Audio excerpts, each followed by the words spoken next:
Olá, meus queridos irmãos e irmãs, que alegria de estar aqui com vocês na nossa Rádio Web Católica, Rádio Profecia. O Evangelho de hoje nos coloca diante de um pequeno diálogo, curto em palavras, mas imenso em significado. Ele acontece logo depois da transfiguração, quando Jesus desce do monte com Pedro, Tiago e João. O coração dos discípulos está cheio de luz, mas também cheio de perguntas. Eles viram a glória, ouviram a voz do Pai, contemplaram Moisés e Elias conversando com Jesus e agora tentam entender como tudo isso se encaixa no plano de Deus. Então, meus irmãos, para melhor entendimento, fiquem comigo até o final dessa reflexão. Aproveitem para inscrever no canal, deixar o seu like e compartilhar essa reflexão. Vamos juntos crescer na fé? Vamos para o Evangelho de hoje, que se encontra em São Mateus capítulo 17, do 10 ao 13. O Senhor esteja convosco, Ele está no meio de nós. Proclamação do Evangelho de Jesus Cristo segundo Mateus. Glória a vós, Senhor. Ao descerem do monte, os discípulos perguntaram a Jesus: por que os mestres da lei dizem que Elias deve vir primeiro? Jesus respondeu: Elias vem e colocará tudo em ordem. Ora, eu vos digo, Elias já veio, mas eles não o reconheceram. Ao contrário, fizeram com ele tudo o que quiseram. Assim também o Filho do Homem será maltratado por eles. Então os discípulos compreenderam que Jesus lhes falara de João Batista. Palavra da salvação. Glória a vós, Senhor.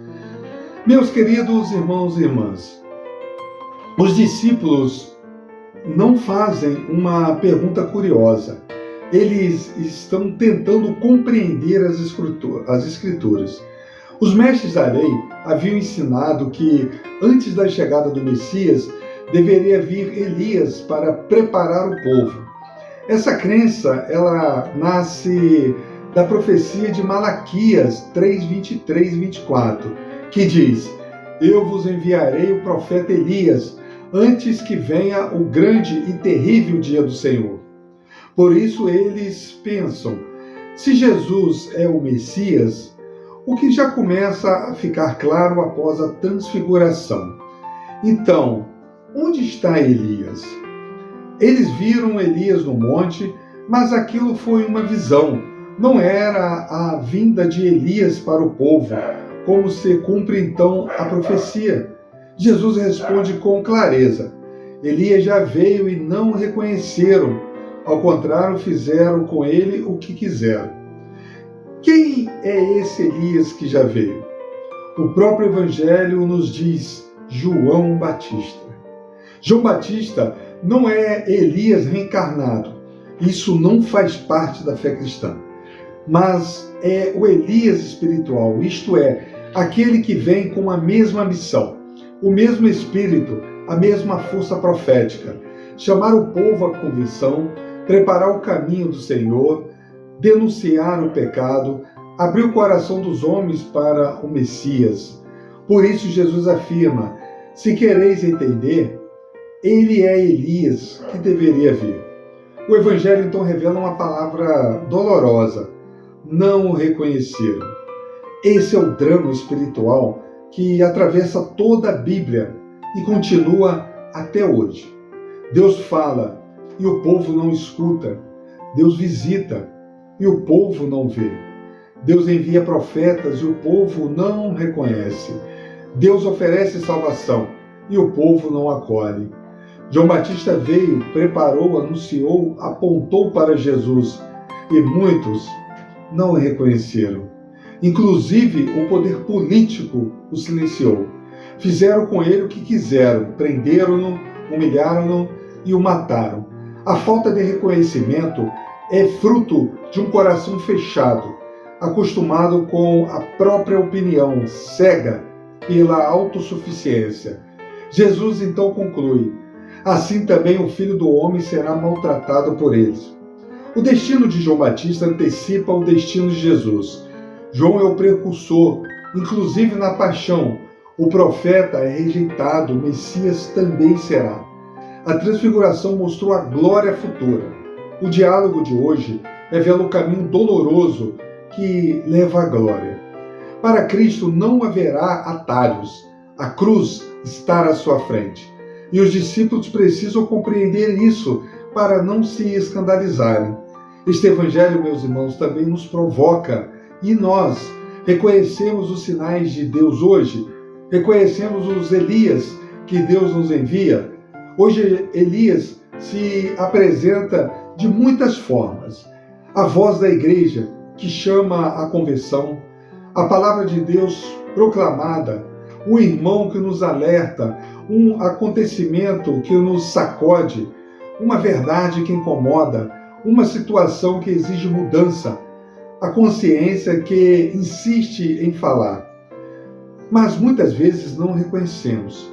Preferimos o silêncio ao invés da verdade, a acomodação ao invés da conversão, a ilusão ao invés da luz.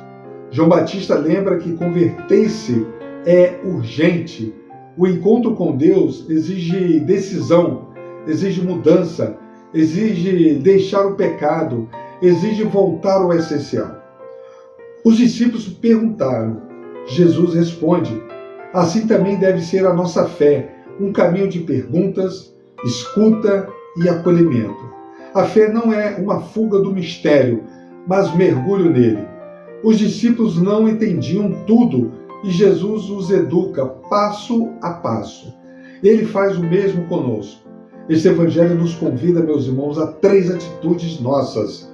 Primeira, abrir os olhos para reconhecer que Deus que vem, Ele nos visita diariamente. Às vezes na alegria, às vezes no sofrimento, às vezes na correção. Segundo, acolher os profetas que Deus coloca em nossa vida.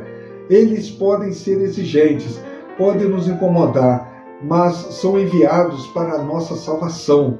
E terceiro, preparar o coração para seguir Jesus no caminho da cruz. Não é possível experimentar a glória do Tabor sem passar pelo Calvário.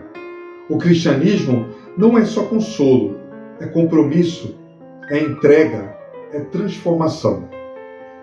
Meus queridos irmãos e irmãs, a palavra de hoje nos recorda que Deus cumpre sempre suas promessas, mas muitas vezes de modo diferente que esperamos.